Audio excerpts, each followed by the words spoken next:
Hello and namaskar. Very good evening, everyone.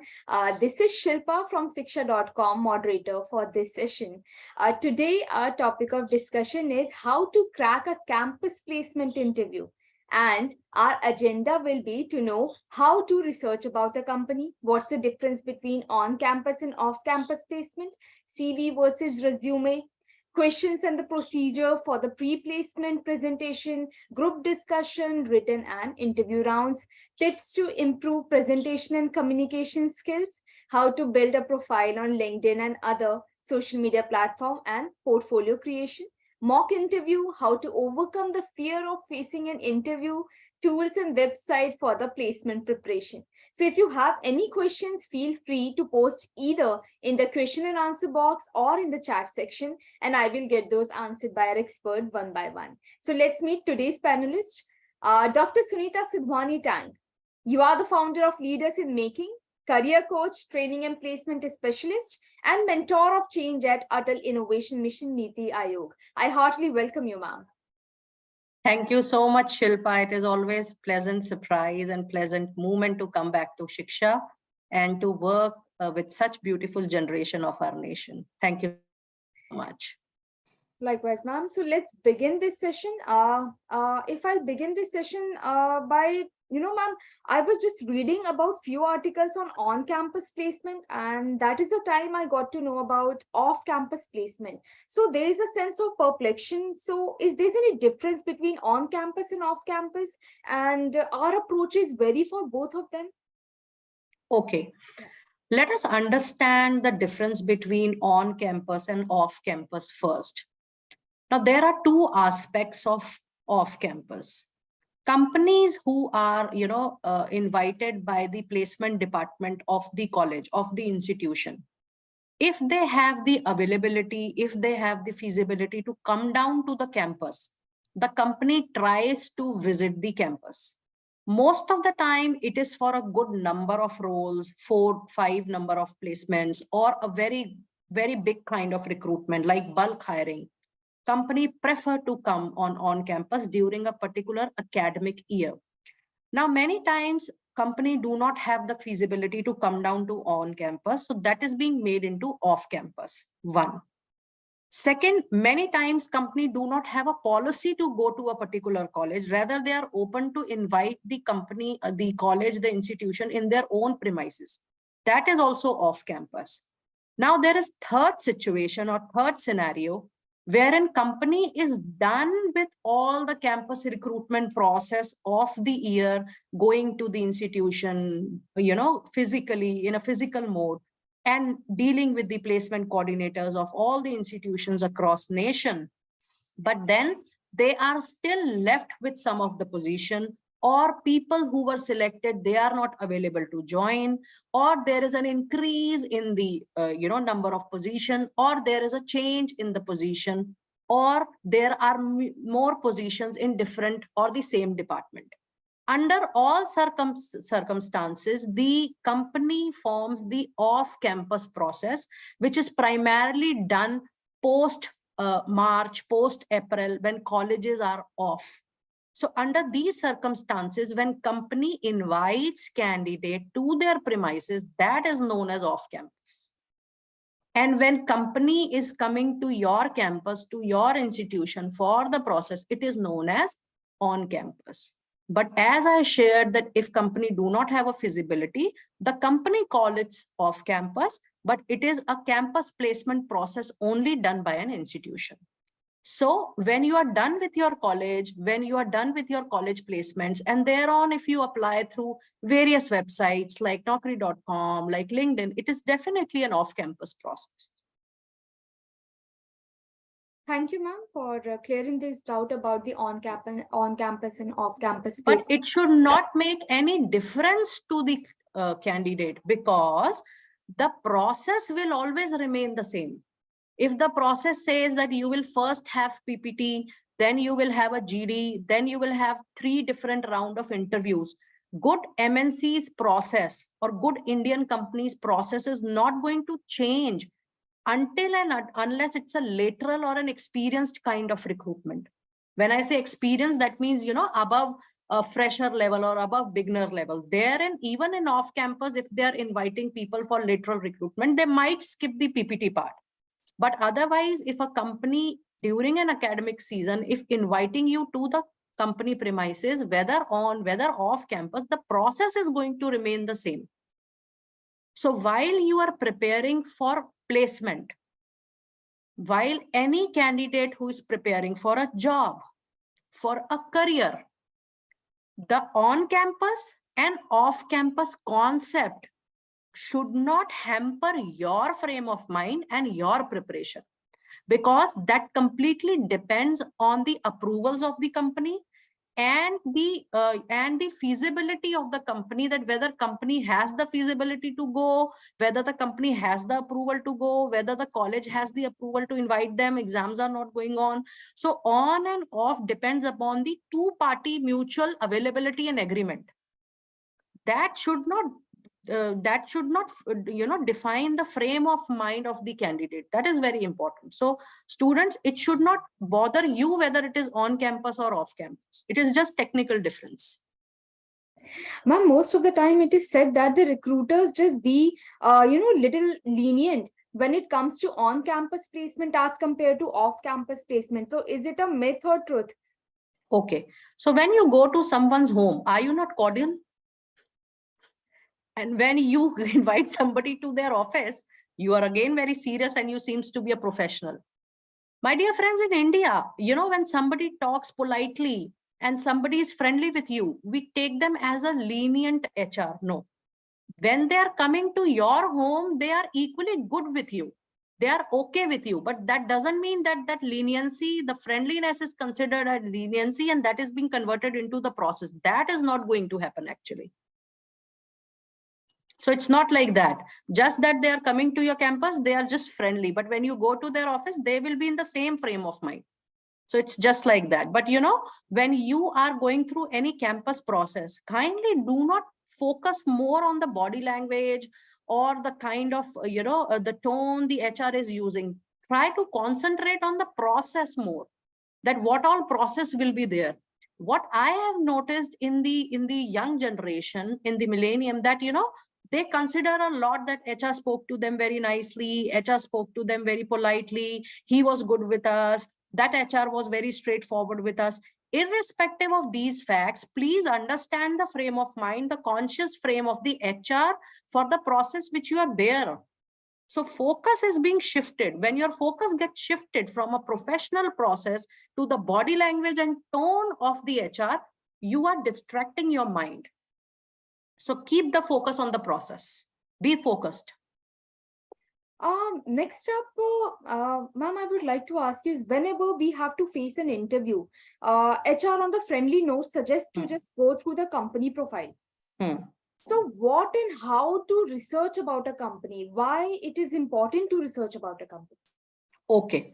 See, for any company, whether you are applying for the interview right now or whether you are applying for any point of time in your career, whenever you are applying for a company at any stage of your career, it is important to understand the business line of the company first.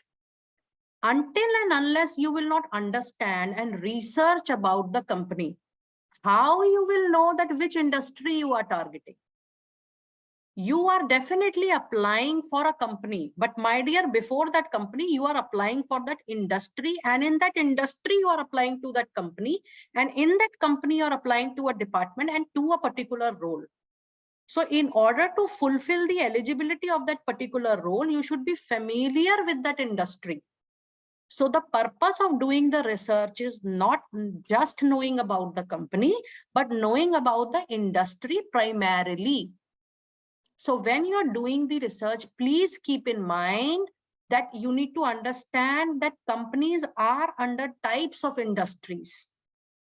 So understand the industry first, then go to the company, its origin, the business line, the kind of product and services the company is giving, where all it is located, and what all functions they are into. When they have started operating a particular function, when they have started operating a particular function in a particular region, How many tentative employees are there? What is the company size in terms of revenue generation, which is available or net, and the company size in terms of number of employees, and probably review of a company for past 2 to 3 years. This much research is always needed whenever you go for any job in a particular company.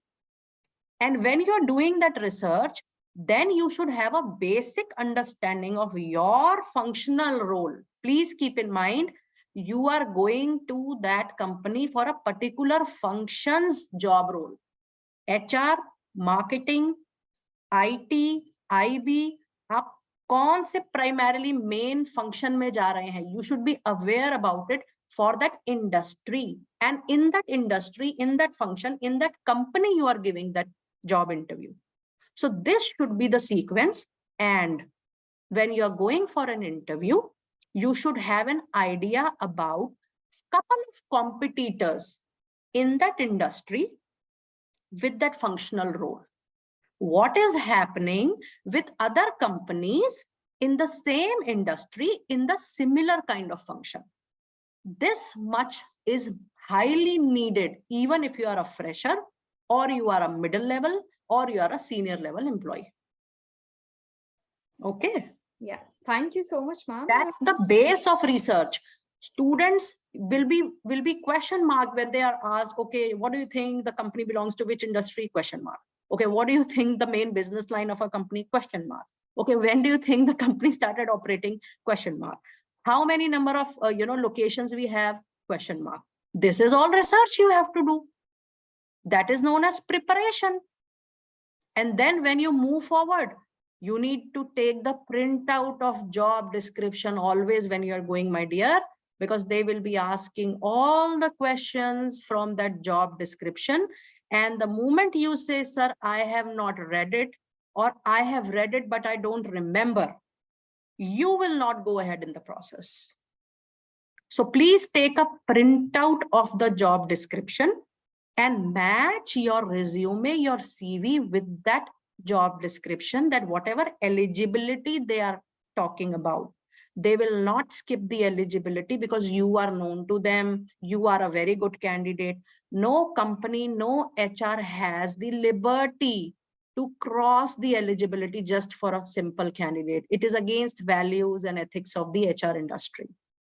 The eligibility needs to be marked in your CV, whether you have that eligibility or not. In the job description, in the role, whether you have those points similar into your relevant experience. Now, when I say relevant experience, even if you are a fresher, please support your CV with n number of relevant internships and project in the industry you are targeting and in the function you are targeting. These two are different things. Whenever time will permit, I will try to explain this more to you. Thank you so much, ma'am. Comprehensively, you have explained why to do research, its importance. Let me just conclude it in a way. What ma'am has said, who has just joined, I have actually seen few people have joined just now. Okay. So, it is important to understand the industry. This is what ma'am said, which further a company deals with. So when you are just doing research, it's important to first understand the industry you are applying in and then the company. It is important to, in the research, it's important to understand the origin, business line, product and services, location, functions and operations, number of employees, revenue, and review of the company, right, ma'am? Review of the company is very important. Okay. I would like to tell you that, take reviews from people who have done a work. Don't make a decision on the basis of review only. Our youngsters make the decision on the basis of review. Their cousin said, oh, it's not a good company, they will not go. Somebody said in their relationship, it company is very good, they will go. Please go and experience yourself. Your job is not your end to the world. You can always reallocate to some other company. You can always reapply to some other companies. You can always shift from that particular company. Try to collect multiple reviews from multiple sources. Maybe somebody known to your family. LinkedIn is a very beautiful place wherein you can have genuine, feedback from people who are already working there. Glassdoor is another. So have multiple reviews from multiple places analyze it, but please go for the process and experience it yourself, because your experience is going to be your experience. Ma'am, sometimes we just directly approach people who are already working in a particular organization. Will it be a right way to just ask them how's the company is? Can they guide us with some questions for the particular post we are applying in? There is always a way of how you approach people. So we'll do a session sometime on that now. But in a short note, for student understanding and extended support, I'm helping you out here. For example, you are approaching somebody on LinkedIn. When you send a connect note to them, please introduce yourself. For example, Shilpa is working in shiksha.com and I want to apply in Shiksha. First, I will try to locate who is working in shiksha.com, maybe a particular function. We have many places, especially LinkedIn, wherein we can understand the profile of a person who is already working in Shiksha for a particular role. Once you connect, you can write a very humble and graceful message. Dear Ms. Sharma, my name is Dr. Sunita Tang. I have connected with you via LinkedIn, and may I seek your time for some suggestion if it is feasible to you. I wish to apply in shiksha.com for so-and-so role. If your time permits or if it is convenient and feasible to you, I would like to have some inputs and suggestions from you. This is a very professional platform, and if given a word politely and humbly, people will definitely try to help you out. 100% they will help you out. But there is a way of applying to people. Be very soft, be very humble, and you will be able to get more information. And yes, it is absolutely, there is no harm in inquiring from people about their review, feedback. People will apply, people will not apply. That's their will. But you can definitely connect a couple of people from your LinkedIn, and you can also inquire from people from your alumni bunch. Try to see which alumni from which batch is working into that particular company. LinkedIn is so up to date today that you will find one or the other alumni, definitely if the company is reputed. But try to have multiple reviews. Do not form a decision on the basis of that review. That is what I'm trying to say. So it is absolutely okay. How you are communicating, how you're delivering is more important. Have good intentions, people will help you. Okay. Thank you for guiding us, ma'am. Next up, I want to ask you for the campus, on-campus placement, we have several phases and several rounds like pre-placement, presentation, GD, written and interview, personal round. So what all questions are expected and how to answer them is a kind of art. So we need your guidance on these pointers. Okay. See, generally in the pre-placement talk, the company will explain about their background, the background which I have told you, industry, their background, their functional role. They will only not talk about the role they are offering. They will first give you the brief, and they will also tell you the eligibility, and they will also tell you that if you join their organization, what all benefits you are going to get apart from the salary you are getting. Many good companies have great tie-ups for UG and PG courses from India and abroad also. However, when you are there in the GD process, they will 100% pick up only those questions which are relevant to their industry or to their company. Company comes under industry, so they will talk more about the industry, or they will pick some common familiar concept which is related to job description. That's GD. Interview is definitely specific related to the company background and absolutely on the job description, and a brilliant grilling on the kind of project and internships you have done. Now, it is not necessary that being a fresher, you would have done the project or internship in the same industry, in the same company, or maybe in the competitor. It is not many times possible. How you are delivering your analysis for that project, how the USP of that internship you are able to count it and present it and deliver it, that the HR is actually looking into, especially at the fresher level, but not at the experience level. Once you enter in the company and you start doing a job, I'm not talking about a project or an internship. Once you start doing a job, then you have to do the relevant job in the same industry with different kind of companies. You cannot change or hop the industry just like that. Or maybe you are following one particular function. If time permit, I will try to explain this today only because this is very important. If you're working in a function could be one, IT, or function could be one, finance. So finance is with manufacturing also, finance is with BSI also, finance is with pharmaceuticals also, finance is with research also. So the industry may differ, but your function is same. So you need to understand this also. So while you are in the campus at a fresher level, the relevance of your project, how you carried out, what was your research analysis, whether it was a single or a team size, and how the research analysis has contributed straight to the business goals that the HR sees in the interview. And very important, what is your preparation on job description? If you are brilliant in company background, if you are brilliant in explaining your CV, but you are a big circle in job description, you will be told better luck next time. And if you are brilliant with job description and if you have not studied with company background, they will shortlist you. Keep my words in mind. They will shortlist you because you were good in JD. You were very specific with your JD. You learned it well. You presented it well, but you were not aware about the company and the background. They will call you for another round, 100%. And they will tell you because they want to take you. You are a good fit for the job role. But I was not interested in reading the company background. They are interested that you should know where you are applying. It's extremely important that you should be aware about the company and its business. So they will definitely call you for the second round. So do not be disheartened. Prepare yourself well. You will be only selected in one situation. If your knowledge related to job description matches, and if they feel that you are a good fit in the salary along with the company's culture, that's all. They will not look primarily at a later stage, which college they went, you came. These all things are not important, actually at a later stage after your selection.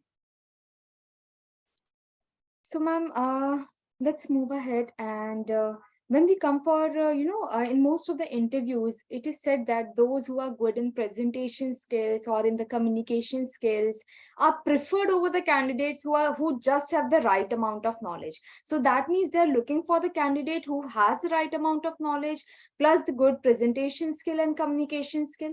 So we need to know some tips from you how we can improve our presentation and communication skills. Okay. One who is brilliant in presentation skills, excellent in communication skills, but is not talking sense related to company's process will not be taken.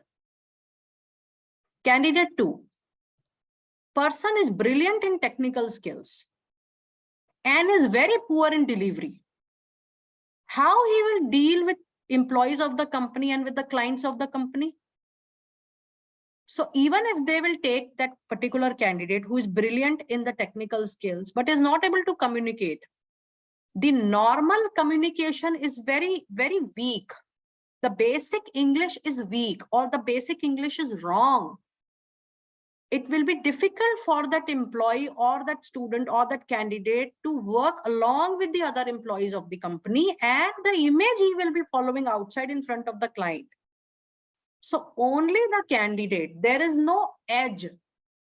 Only the candidate who is good in communication, reasonably good in English, understandable English, communicative English, has a nice way of delivering it. Presentation is delivery, is able to make them understand with the basic right English about the correct content. That candidate will be selected. Right English, fluency,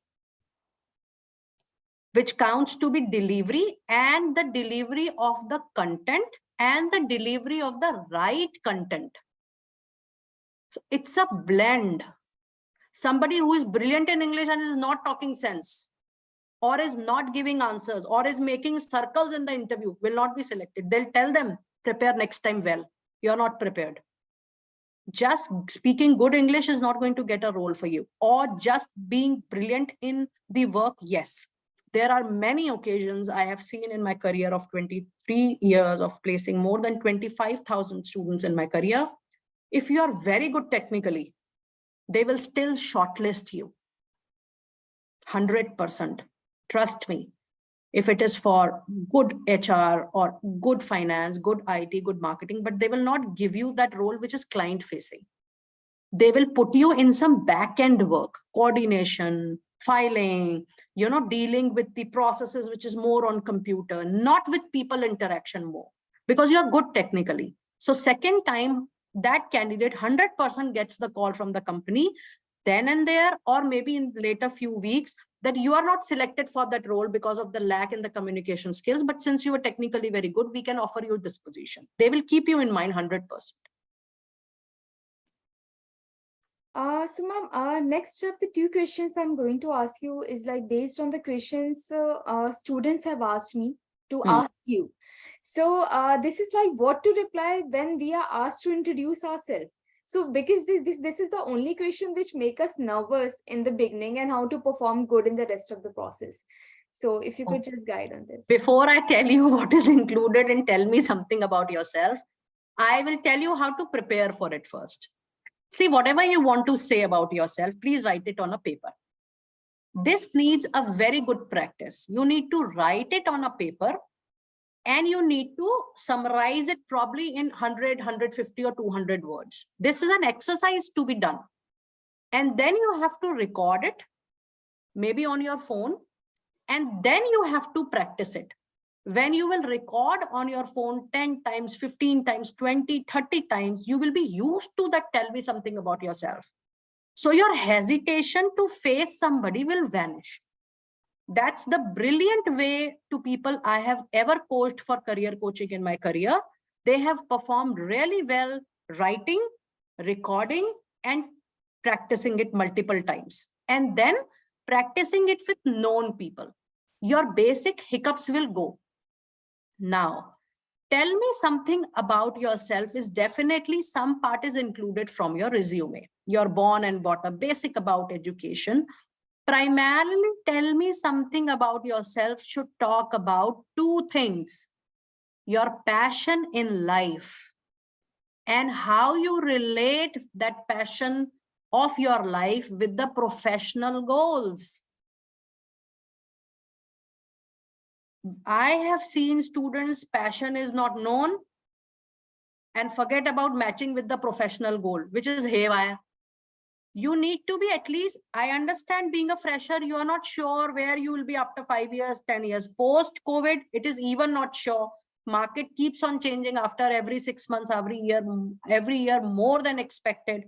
So at least target that you would like to go further into a particular industry or a particular function, and that function you would like to explore till what extent. Tell me something about yourself should be the basic of everything in bits, just 30 seconds. And another 30 seconds, your passion of life. And another 30 seconds, how you relate it as a USP for a professional goal. USP. USP means tell me something about yourself, how it can be a unique answer when thousands of people are getting interviewed for a role. What is your unique selling point? How you are different with people? How your personal capability can help a company to grow their business goals? Please, dear candidates, think about it time and again. After every 3 months, please review your tell me about yourself. Make a recording, another time review it after 6 months. You will definitely find great improvement in that. But please be sure that, even if you have done projects and internships, where are you leading in life, in the professional life? That should be included in tell me something about yourself, so that the HR or the recruiter is so interested in listening that he will tell you on your face, please tell me more. When the interviewer will tell you, please tell me more about this point, that means you have already cleared that question. Okay, but it should talk about your education little bit, though it is included in CV, but quick glimpse about your basics of your family and your work you have done so far and how it is your professional and professional goal and the personal passion is have an alignment into that. That is very important. But it should not be more than a minute or so. That is why I'm telling you, please write it on a paper, record it. When you will record it, you will be able to make it in 1.5 minutes. Till the time you will not write it, you will not record it, you will not know what you have to tell. And then you will immediately, when you will go for an interview in front of the chair, then you practice in front of the interviewer.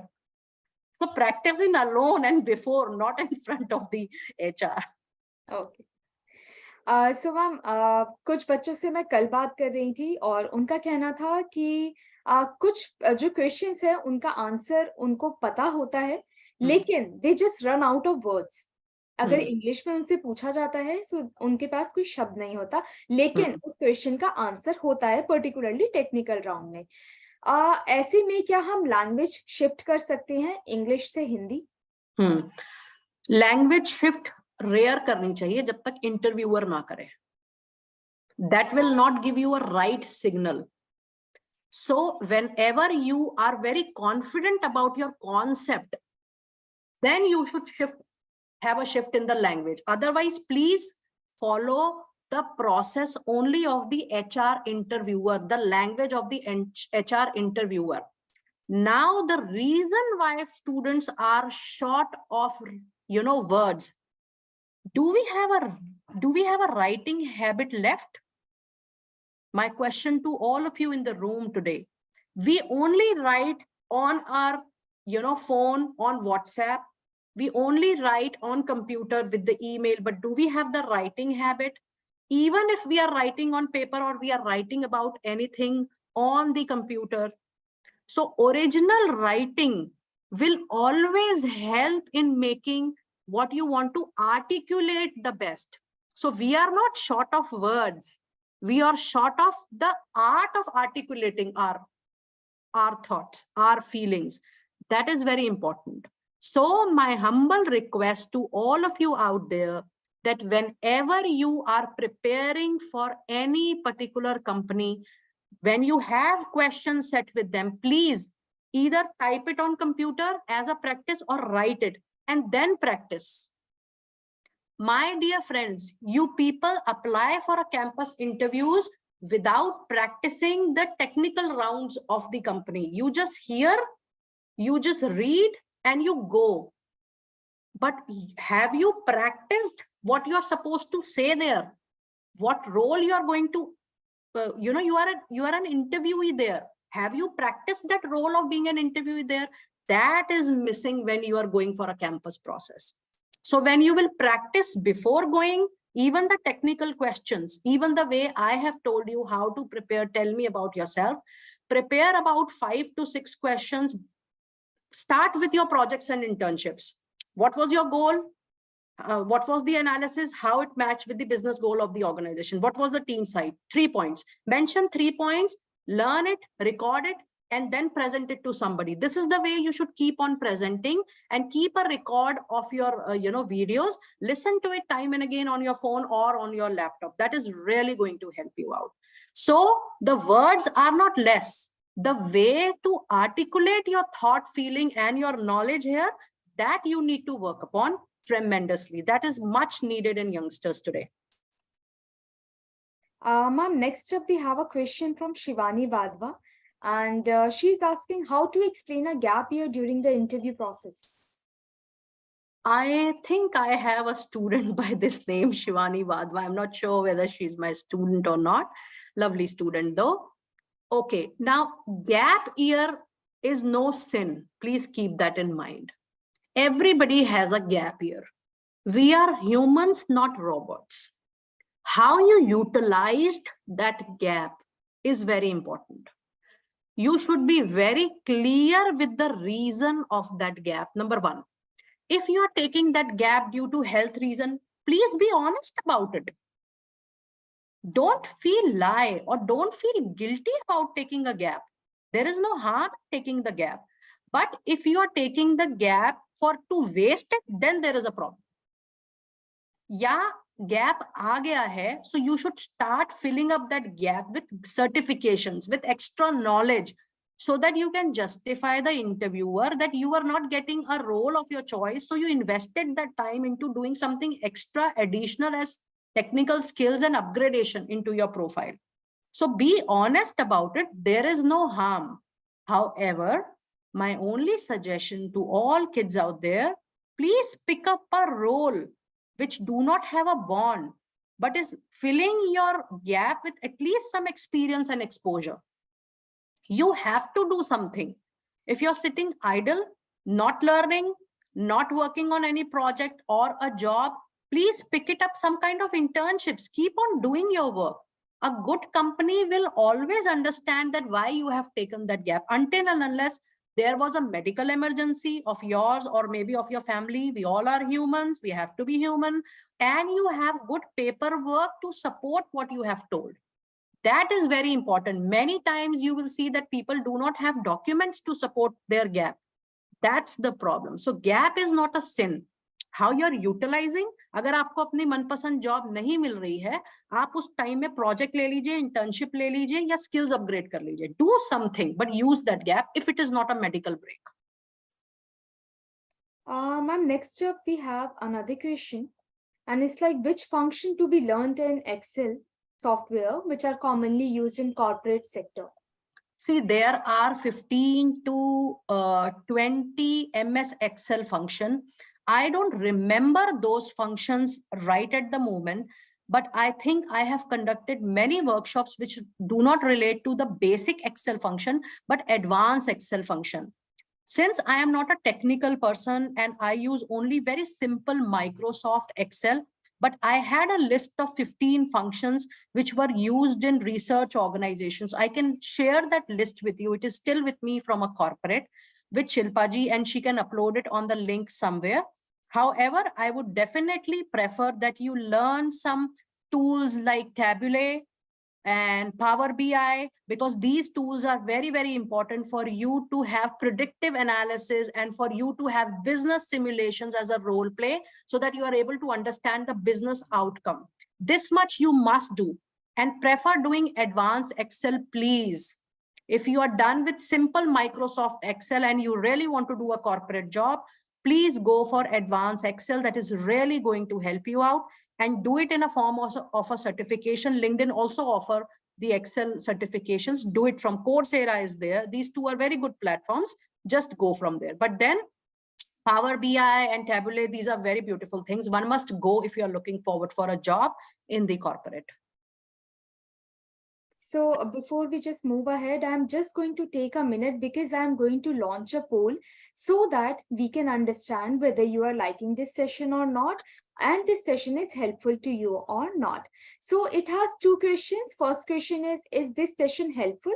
You can answer it in a yes or no. And the second question is, how likely would you recommend this webinar to your friends? You can rate from 1 to 10. 1 is being not likely at all and 10 is being extremely likely. So I would request all the attendees to please poll so that accordingly we can plan further webinars. Ma'am, meanwhile, we can answer a few more questions. Sure. Poonam Kaswa has this question: on or off campus placement, which is better? The job role is important to you, irrespective of off role and on role. I told you that it is just the company's decision and feasibility. Ultimately, your job role and job offer is more important. If 10 companies are coming to your campus and you are not selected even in one, and if you're going for off campus and you like the role and you were selected, ultimately what counts for you? Your job and your offer letter. Please keep that from mind, that off campus or on campus is more important than the job role you are getting or the company you are getting, the letter, I mean to say. That is, at any point of time, it is more important than off and on campus. Prefer going to all those companies, irrespective of location, wherever you are interested as a job role.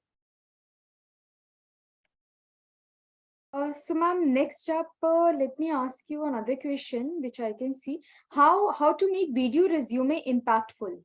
Okay, now video resume should not be more than 1.5 minutes. 1.5 minutes, 90 seconds are more than enough.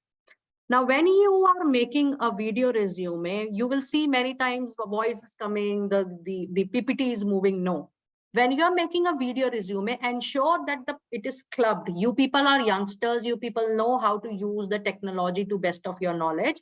So half of the portion should be you explaining the thing, and half of the portion should talk about your background, your educational qualification, and what projects you have done, and what is your future goal.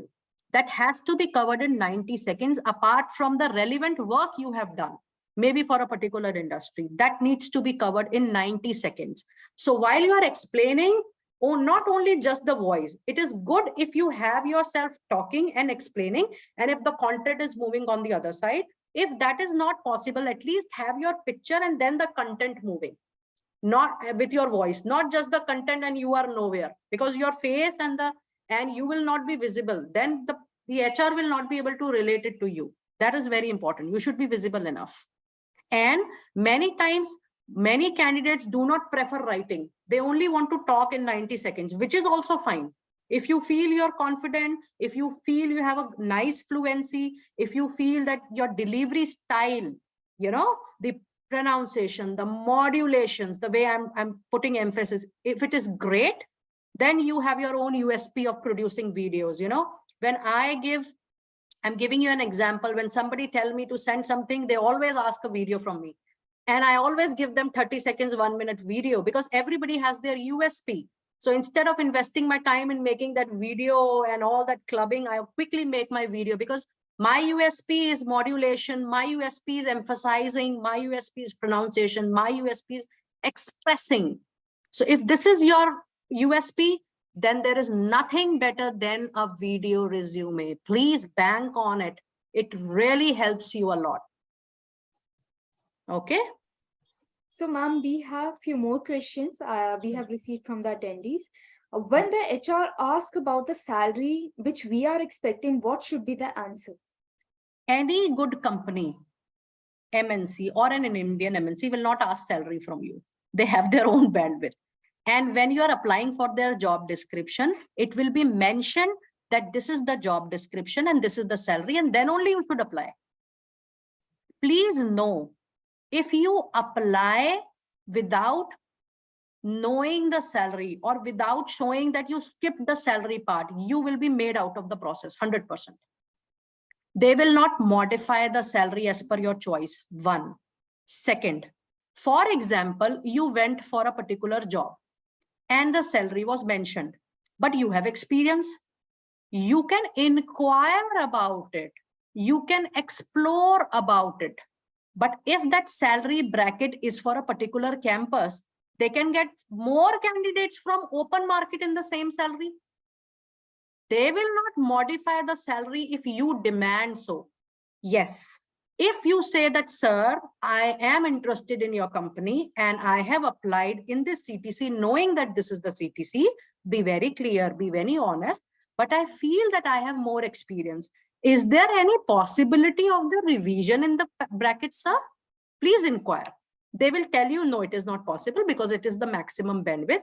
Or if they really like you and if they really feel that you can be fit into some other higher role, they will definitely tell you that, okay, we can consider your request and we can definitely see if there is a better role for you. But they will simultaneously remember this is going to happen 100%. They will inquire. But if not, will you be interested in the same role with same salary? Then and there they will inquire. And if you say yes, they will carry on. If you say no, they will reject you for sure. So that is very clear. Now, small grade companies, less number of employees, temporary kind of companies, they will say, they will negotiate about salary. A good company always have CTC first. Always. They have a range. But for freshers, they have fixed CTC. Out of 9 good companies, out of 10 good companies, 9 will have. 1 will maybe have a range. But if companies are coming on, on campus, good companies I'm talking about, A grade or A+, they will always have a CTC, which is non-changeable, 100%. And one more thing, even if you're applying for a very good role to a good company, please do not look at salary in the initial stage of your career. Please have a good tag and good work into your profile. And then you can definitely go ahead with it. Okay, but don't see, if you will keep on working on for money, you will not have quality work. I'm not saying you're not going to get it, What is your focus in the initial part of your career? Rather, this should be your focus in all the years. But I understand, being human, we have our daily bread and butter, we have our daily routines, we have our family responsibility. But ultimately, your focus on the quality of your work should be the main thing which you should be prioritizing in the initial part of your career, if you can afford the finances. Thank you for answering that, ma'am. Next up, we have a question from one of the attendee. Does grade matters during the interview, and how does it impact if we want to get our wish role? Grade always matter if the company says that this is the eligibility. They will not change. I have done so many campuses, even lateral recruitments. If the eligibility says so and so grade, 100% they are not able to change. However, but if you wish to apply for a particular industry or a particular company, please wait for lateral recruitments after having some experience. Because eligibility will say, initially eligibility will say MBA, BTech, PGDBM, UG, BBA, BCom, whatever, and this should be the percentage initially. Later on, after 3 years, 4 years, 5 years, the eligibility will say only this UG or PG and this much of experience. So the grade is being replaced by experience. Initially, it will be 100% grade. And when you will sit in the company PPT, and after that there is an aptitude test, even they will not allow you to appear if you have not crossed the benchmark of the aptitude. They will not modify for a particular candidate. That is for sure. Ma'am, next up we have a question: how to build up LinkedIn profile, how to create a powerful LinkedIn profile to attract more recruiters. See, first, forget about attracting. Build it first. When you will build it, it will shine on its own, and then you will attract. You have to develop those qualities. Please have a professional photograph on LinkedIn. We don't want sea beaches photograph. We don't want a modeling photograph. We want a professional, this length photo with professional dress up. I do not mean to say that you are not in a t-shirt or a jeans. Please wear that, be open. But your body language should be formal. One. Second, the details, please go to About Me section, your profile section. It should be crystal clear, the education, the tags of your university, the tags of your certifications. That has to be very clear on LinkedIn. Keep on doing some or the other project or internship, and keep on doing at least one certification in 3 to 6 months of time. Attraction is later. First, build up your profile. Please build up your profile for 6 months or 1 year on this basis, so that you have all the relevant institutions tag, you have good relevant project and internships tag and the company's logo, and you have couple of good certifications, 3 or 4 certifications during UG or PG during that year in that particular profile. Have a build good profile. Be interactive on that profile. You made it today, you didn't interact it for 3 months. You didn't posted any relevant thing. You didn't, comment on the relevant places also. And whenever you're commenting on LinkedIn, people see your comment, and in comment, they don't see your English only. They see the analysis of that post. This is the way you build up your LinkedIn profile. So your question is how to build a profile is this. Build a profile, apply to relevant places, start commenting with analysis on relevant places, then you will attract. You will shine, and then you will keep on attracting. And please make a notepad. Wherever you are applying, connect with the recruiter there. Start connecting with the recruiters just like that. People apply, people connect when the recruiter is of a particular company and you want to apply in that company. No, start thinking about industry now. Start thinking about companies now. And whenever you see recruiters of that particular company, start connecting. Whenever there is any relevant position, project, internship, job, it will reflect on their window. You will have the idea what all positions are available. Another way, you can directly apply to them on window, personal window, if you have connected with them, dear ma'am, this is my profile. Can I get your time for discussion? Or can I request you to have a look at my profile? Give you your LinkedIn profile link and seek guidance. Never say, I want to apply. Do you have any position? They will never reply. Can I seek your guidance, Miss Shakshi, on my profile? Here is my LinkedIn profile for your kind look at your convenient time. There is a way of requesting the advice and suggestion. Then they will apply. Then they will reply also. And believe me, people will tell you that there is a position. You can always see on my, LinkedIn window, whenever it is there, please ping me up. They will tell you, provided you are talking sense and you are humble enough in your delivery. So this is the way your LinkedIn profile should be built. And this is the way you attract people with your content. LinkedIn is one of the most successful professional site I have ever witnessed in my career.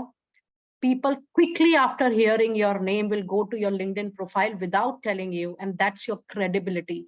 LinkedIn profile is your credibility in today's market. Don't feel that you're going to make it in 6 months or 1 year's time.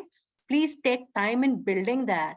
And whatever new you are doing, have pictures, put your analysis, have pictures, post it on your window.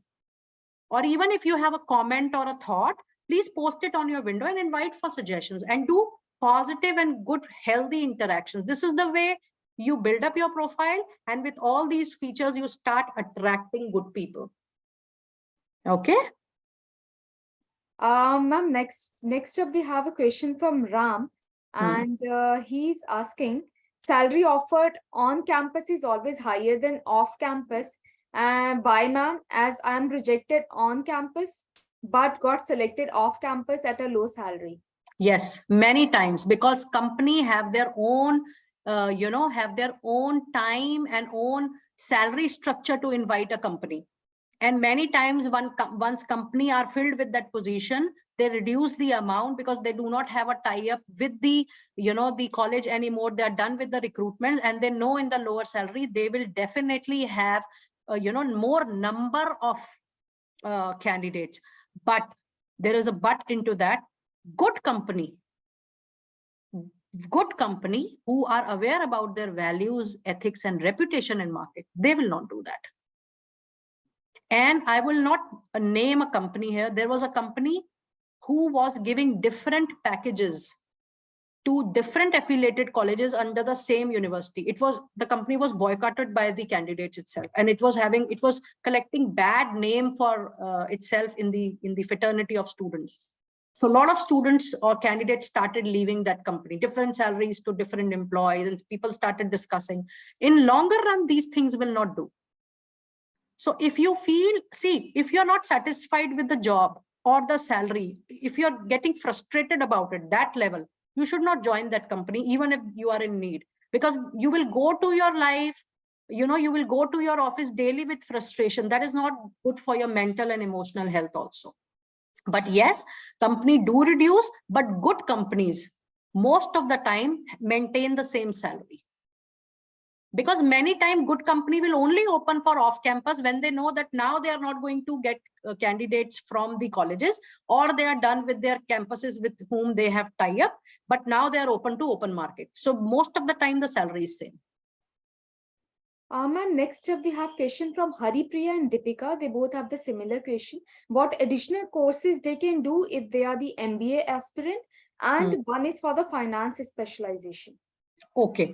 Now, I always tell you guys that whatever qualification you are doing, UG or PG, please keep in mind that's a technical qualification.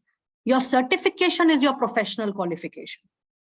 Now, when you're talking about finance, there are many, many certifications which you can do in finance. You have to be very specific first that where you want to go. You want to go into accounting, you want to go into finance. That has to be very, very specific.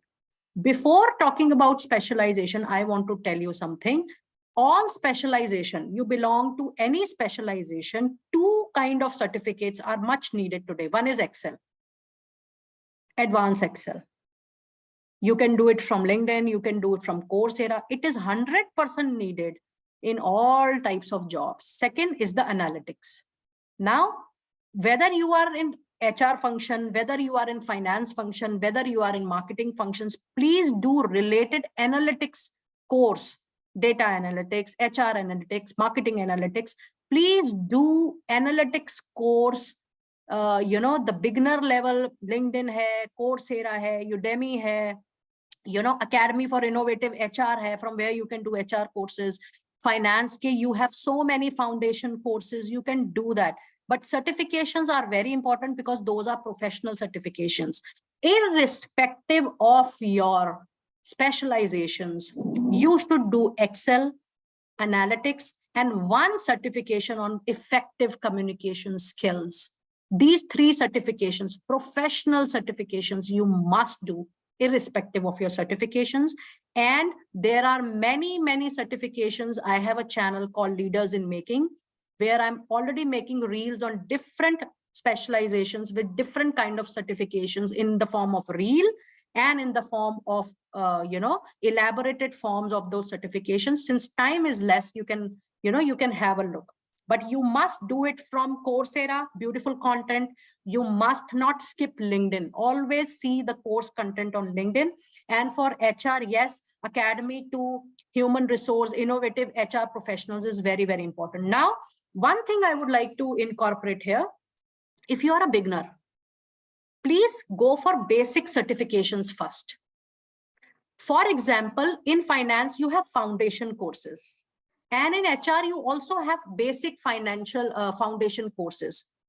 Human Resource Information System, HR Foundation course, Human Resource Specialist. Now, when you talk about human resource, you have certain certifications for skilled professionals, for senior professionals.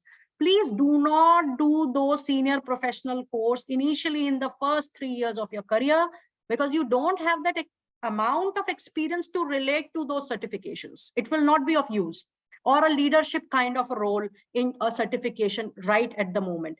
Please use basic foundation courses certifications only at the initial 0 to 1 or 0 to 2 years of your certifications. But you have ample in all these specializations, and you must do. Ma'am, next up we have again question from Shivani. She is asking, ma'am, can we learn MS Excel from YouTube? And if you have any reference, then you can just see YouTube is full of information. You can definitely learn from it. But if you are applying for a corporate job, you will be only supported with good knowledge, but a certification is much needed in today's time. Companies need certification, and there is no harm in doing certification. LinkedIn is free of cost certification for MS Excel. You can do that. So ma'am, yesterday I was having word with one of the recruiter who just recruits a student at the college. So she was saying, when I asked about the resume, student give me CV. When I asked about the CV, they give me resume. So there's a confusion. She said that when we asked a resume from the candidate, they submit only CV. So is there any difference? See, it depends what you are being taught for. Today's contemporary form is only one page. Now, when you talk about resume, it is generally one page. But when you talk about curriculum vitae, it talks about a whole lot of other stories also, 2 page, 3 page explaining everything. However, during the campus placement, people only, these are 2 words which are used for the biodata, which the students understand. My suggestion to all the students, whether you call it a CV or whether you call it a resume, please have it professional one page. You will not, you keep on explaining your details in 2 to 3 pages. This was the project, this was the internship, 10 lot of, your passion area, networking, tracking, books. Now, when I ask you, tell me the book you last read, fiction, non-fiction, blank. Tell me the latest 3 books in this area, blank. Please talk sense in your resume. And it is primarily a resume. Curriculum vitae is not being much used because it was a very, very detailed one. Have 1 page relevant resume. And yes, these terms are used or overused and overlapped against each other. But at student level, we primarily call it resume. Even at later level also, we tell the people not resume. We tell people to share their profile. That means resume. Okay. Yes, ma'am. So actually, we all are really enjoying your session, the way you are explaining each and everything. But now it's time to wrap up our session for today. But instead of asking you for the concluding words, I'm going to ask you a question: how we can practice facing real interviews without any fear? Okay, you have to start interacting more with strangers. And there is no harm. Let me tell you. LinkedIn is so, beautiful, professional. Ma'am, you are getting muted again. Are you getting other voices? Because there is a plane also going on. No, that's fine now. Okay. Now, LinkedIn is such a beautiful platform. YouTube is also, exploring, people are exploring a lot. Start talking to more new people. Okay. And there is another way you can start your own YouTube channel. You can start your own clips. You can start your own interaction with people of your age. The more you will talk with strangers, the more confident you will be in an interview. And the more you will record your videos and the more you will listen to your videos, you will start interacting with new people more. Another way, if you're hesitant of talking to new people, you can start talking to people who are known to you, but in language English, just to make yourself comfortable in the company environment with known people first. With your classmates, with your known friends, and then with your teachers, you can start giving more processes. Then probably people who are coming for campus, try to help them, connecting them over LinkedIn. When they're coming to you, introduce yourself, request them that whether they are open enough to connect with yourself over LinkedIn, whether they can have your 5 or 10 minutes of time. So try to connect with more professional, unknown people so that you wash away the fear of talking to strangers or HR people. The more you talk to strangers in language communication and with sense, if you talk about party and other things, that is not going to help you. Talk sense, relevant discussions, and you will be able to wave off the fear of, HR interviews. So thank you so much. Yes, ma'am. Thank you so much, ma'am, for conducting this wonderful session and answering all our doubts. And thank you to all the people who have attended this session. And I hope this session will be helpful to you. And this session particularly will be available on Siksha's YouTube channel, link of which I'm sharing in the chat box. So you can just copy it down and this video will be available in some time. And with this, I'm Shilpa signing off. Till then, take care and keep dreaming high. Bye-bye.